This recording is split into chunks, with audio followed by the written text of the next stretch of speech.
Hi guys, good morning everyone.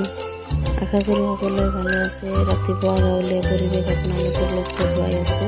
টোপনি পৰা উঠি আছে মোৰ ছোৱালীজনীয়ে কুকুৰা পোৱালীবিলাকক আহাৰ দি আছে।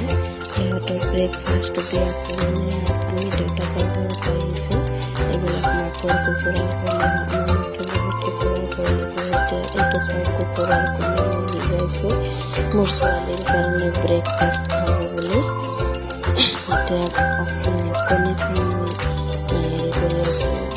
বাকলিখন চিঙি আছে। বাকলিখন গুচাই পেলাই ধুনীয়াকৈ ধুই পেলাই গুচাই পেলাই ছোৱালীজনীক মোৰ ছোৱালীজনীক ভাজ ধুনীয়াকৈ এতিয়া কণী দিওঁ। আৰু ৰাতিপুৱা ল'ৰা ছোৱালীবিলাকক কুকুৰা কণী খোৱালে সিহঁতৰ ব্ৰেইনটোৰ কাৰণে মই বাকলি গুচোৱাৰ আগতে মোৰ ছোৱালীটো লৈ গৈছিল। পিছত আহিব ৰন্ধা বঢ়া কামত মাকক হেল্প কৰিবলৈ। ঘৰত আমি কিবা নহয় কিবা কামত মা দেউতাকক সদায় সহায় কৰিব লাগে। সেইকাৰণে মই আমাৰ ঘৰতে ৰুই দিয়া কচু যিবিলাক ঠাল আছে সেইবিলাক লৈ আহিছো। এতিয়া কচু ঠাল পিছত মই দেখাই আছো। চাওক কেনেকৈ আমি সৰুকৈ কাটি লৈছো। পিছত দেখুৱাই আছো আমাৰ ঘৰত কাম কৰি আছে মিস্ত্ৰীয়ে কেনেকে কাম কৰি আছে। এইজন মোৰ দেউতা বহি আছে। চাওক মিস্ত্ৰীয়ে ঘৰ বনাই আছে। আগতে আমাৰ ঘৰ ইমান নাছিলে। আমি মধ্যবিত্ত ঘৰৰ ছোৱালী হয়। কেঁচা ঘৰ আছিলে। এতিয়া অকণমান সলনি কৰিছে আৰু আগতকৈ বহুত ডেভেলপ হৈছে। কিন্তু আগত ইমান ডেভেলপ নাছিলে। আৰু আহি পেলাই চাই পেলাই বহুত ভাল লাগে।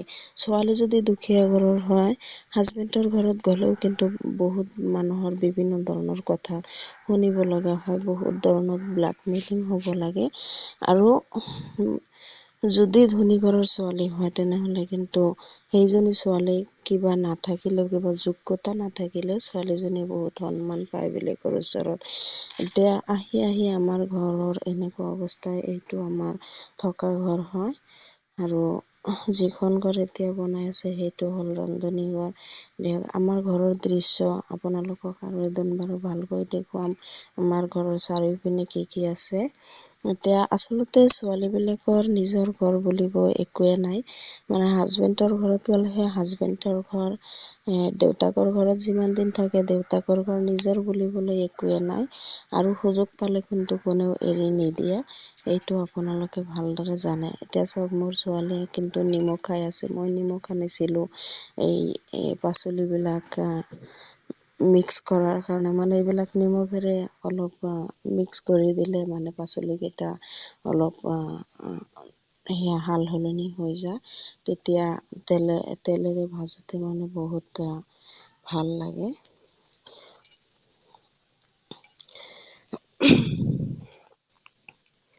এতিয়া চাওক মই ধুনীয়াকে হাতেৰে মাকি পেলাই এইটো পানীৰে ধুই দিম।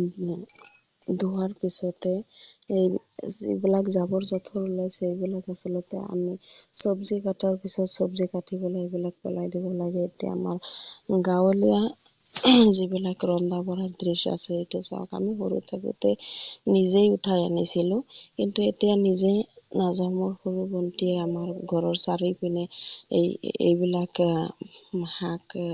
শাক পাচলি উঠাইছে গছৰ পৰা। চাওক এইবিলাক শাক কিন্তু বহুত ভাল লাগে। আপোনালোকৰ ওচৰত কেনে লাগে ক'বচোন অকণমান কমেণ্ট কৰি। কিন্তু মই কিন্তু বহুত ভাল পাওঁ। এতিয়া এইখিনি শুকান জলকীয়াৰে খালে কিন্তু বহুত ভাল লাগে। শুকান জলকীয়া তেলত ভাজি পেলাই এনেকে শাক কৰি। এতিয়া চাওক মোৰ মাকে শুকান জলকীয়া তেলত ভাজি দিছে আৰু মই কেইটামান ধনিয়া পাত লৈছো আৰু অকণমান পিঁয়াজ লৈছো। লৈ পেলাই এনেকে মই গোটেইখিনি মিক্স কৰি আছো। মিক্স কৰি পেলাই তাতে অকণমান সৰিয়হৰ তেল দিম আৰু এই যিখিনি শাক মোৰ মাকে বনাইছে শাক ভাজি, সেই শাক ভাজিৰে মই এইখিনি ভাতৰ লগত খাম। বহুত ভাল লাগে। এনেকে আপোনালোকে বনাই খাবচোন। যদি আপোনালোকৰ মাছ মাংস নাথাকে, নিৰামিষ হয়, তথাপিও এসাঁজ ভাত আপোনালোকে ভালদৰে খাব পাৰিব এনেকে খালে। যিবিলাক মানুহে জ্বলা কমকে খায়, সিহঁতে অকণমান কমকে ল'লেই হ'ল, আৰু যিবিলাক মানুহে জ্বলা বেছি খায় তেওঁলোকে জ্বলা অকণমান বেছিকে ল'লেও অসুবিধা নাই। কিন্তু আপোনালোকে এনেকে বনাই খাই চাবচোন কেনেকুৱা লাগে। আমাৰ ঘৰ পৰিয়ালে বা আমি কিন্তু বহুত ভাল পাওঁ, আৰু এই ৰেচিপিটো মই শিকিছোঁ মোৰ হাজবেণ্ডৰ পৰা, আপাৰ আছামত মৰিগাঁৱৰ পৰা। মানে মৰিগাঁৱৰ মানুহবিলাকে এইবিলাক ৰেচিপি বহুত ভাল পায়। মই আগতে জনা নাছিলোঁ, কিন্তু ময়ো খাই খাই লাহে লাহে অভ্যাসত পৰিণত হৈ গ'ল। এতিয়া মোৰো বহুত প্ৰিয় হৈ গ'ল জ্বলা খোৱাটো। মই বহুত ভাল পাওঁ দেই। এতিয়া চাওক, মই ধুনীয়াকে মিহলাই পেলাই পিছত মই সৰিয়হৰ তেল অকণমান দি আকৌ মিহলাই আছোঁ, আৰু ইমান গন্ধ ওলাইছে, মানে মই আৰু জিভাৰ সোৱাদটো ৰখিব পৰা নাই। বহুত ভাল লাগিছে দেই, যে কেতিয়া খাব পাৰিম ভাতৰ লগত। গৰম ভাতৰ লগত খালে বহুত ভাল লাগে। তাতে মই নেমু টেঙাও কেইটামান কাটি লৈছোঁ। এইটো চাওক, আমি সকলোৱে একেলগে খাম। পিছত মোক মাকে দালিও বনাইছে। মানে আজিৰ ৰেচিপি হ'ল দালি, শাক ভাজি, পিছত এনেকে জলকীয়াৰে মই চাটনি বনাইছোঁ। জলকীয়া, ধনিয়া পাতা, পিঁয়াজ, পিছত চাওক, আকৌ মই মোৰ ঘৰৰ দৃশ্যটো দেখুৱাই আছোঁ। মানে অলপ বৰষুণ হৈছিলে, বৰষুণ হোৱাৰ পিছত চাওক ঘনচিৰিকা আমাৰ ঘৰত আহিছে। মানে আমাৰ ঘৰৰ চাৰিওপিনে গছ গছনিৰে ভৰা, আৰু তাত বিভিন্ন ধৰণৰ চৰাই চিৰিকটি থাকে। চৰাই চিৰিকটি প্ৰকৃতিৰ বস্তু হয়, কিন্তু ইয়াতে এটা দৃশ্য লক্ষ্য কৰক, আৰু মই কেইদিনমান ধৰি চাই আছোঁ। এই ঘনচিৰিকা চৰাই দুটা যেতিয়া আহে, সিহঁতে একেলগে সিহঁতৰ লগৰীয়াৰ লগতহে আহে। আমি মানুহ যেনেকুৱা অকলশৰীয়াভাৱে থাকিব নিবিচাৰো, ঠিক চাওক চৰাই চিৰিকটিয়ে তেনেকুৱা, সিহঁতৰ লগ লাগে। মানুহ কিন্তু এজন মানুহ অকলে থাকিব নোৱাৰে। সিহঁতৰ মাষ্ট বি মানে ফ্ৰেণ্ড লাগে। ঠিক ঘনচিৰিকা চৰাইজনীয়ে তেনেকে মানে তেওঁৰ লগৰীয়াক লৈ পেলাই চাওক কিমান ধুনীয়াকে একেলগে খাই আছে বৰষুণৰ মাজত। মানে মোৰ মাকে কুকুৰা বিলাকক আহাৰ দিছিলে, সেই ভাতবিলাক পৰি আছে, সেইবিলাক ঘনচিৰিকা চৰাই খাই আছে। দৃশ্যটো চাই পেলাই মোৰ মনলৈ বহুত কিবা কিবি আহিছে। এইফালে চাওক শালিকা, প্ৰতিদিন আমি ৰাতিপুৱা লক্ষ্য কৰোঁ শালিকা বিলাক আমাৰ ঘৰত আহে। দুটা শালিকা একেলগে আহে, কিন্তু এতিয়া এটাহে আহিছিলে। আকৌ চাওক দুপৰীয়াৰ সময়তে আমাৰ ঘৰৰ খিৰিকীৰ ভিতৰতে শালিকা দুটা আকৌ সোমাই গৈছে। সোমাই গৈ মানে ডাইনিং টেবুলৰ ওপৰত কল এটা আছিলে, আধা খিনি খাইছিলে কোনোবা, আৰু আধা খিনি আছিলে সেইটো খাই আছে। আৰু এটা চাওক, এইপিনেদি আপোনালোকে লক্ষ্য কৰিব, মই ভালদৰে কেমেৰা কৰিব নোৱাৰো। মানে যিকেই নহওক, লগৰীয়া নোহোৱাকৈ, উইদাউট প্ৰেয়েন্স নোহোৱাকে কোনেও জীয়াই থাকিব নোৱাৰে। পৃথিৱীত ভালদৰে জীয়াই থাকিবলৈ হলে এজন নহয় এজন বন্ধুৰ প্ৰয়োজন মানুহৰ হয়। অকলশৰীয়াকে এজন মানুহে জীয়াই থাকিব নোৱাৰে। আৰু এজন মানুহৰ ওচৰত যিজন বন্ধু তেওঁৰ বেছি প্ৰিয়, তেওঁৰ ওচৰতে তেওঁৰ ফিলিংছ, তেওঁৰ মনৰ বাসনাত, তেওঁৰ মনৰ কামনা যি আছে গোটেইখিনি কিন্তু শ্বেয়াৰ কৰে। সেইকাৰণে আমি এজনে আনজন বন্ধুৰ কেতিয়াও ক্ষতি কৰিব নালাগে, কেতিয়াও অপকাৰ কৰিব নালাগে। বন্ধু হৈ বন্ধুৰ যিখিনি ফিলিংছ আছে, যিখিনি অনুভূতি আছে, আৰু সিহঁতৰ প্ৰতি আমাৰ সহানুভূতি খিনি দেখুৱাব লাগে, আমাৰ হিউমেনিটি দেখুৱাব লাগে। আমি কেতিয়াও কাৰো অন্যায় কৰিব নালাগে, কাৰণ লগৰীয়া নোহোৱাকে কোনেও জীয়াই থাকিব নোৱাৰে। এতিয়া চাওক, দুপৰীয়া আমি ভাত চাত খাই পেলাই অকনমান ৰেষ্ট লৈছিলো গছৰ তলত, আৰু তাতে মোৰ ছোৱালীজনীও খেলি আছিলে, আৰু এই দুটা মোৰ ভাইটি হয়। সিহঁতৰ খেল ধেমালিৰ দৃশ্যবিলাক চাই আমাৰ আগৰ সৰুকালৰ দৃশ্যবিলাক বহুত মনত পৰি যায়, আৰু আগৰ স্মৃতিবিলাক যেতিয়া মনত পৰে আমাৰ সকলোৰে ভাল লাগে, হয় নে নহয়? আগৰ স্মৃতিবিলাক মনত পৰিলে কেতিয়াবা আমি হাঁহি থাকো, কেতিয়াবা কান্দোন ৰোল, কেতিয়াবা বহুত কিবা কিবি হৈ থাকে।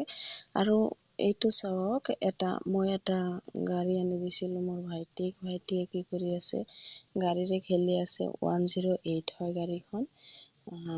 চাওক, গাড়ীখন এবাৰ তেওঁ ইফালে দি আছে, আকৌ তেওঁ সেইফালে দি আছে, এনেকে খেলি আছে।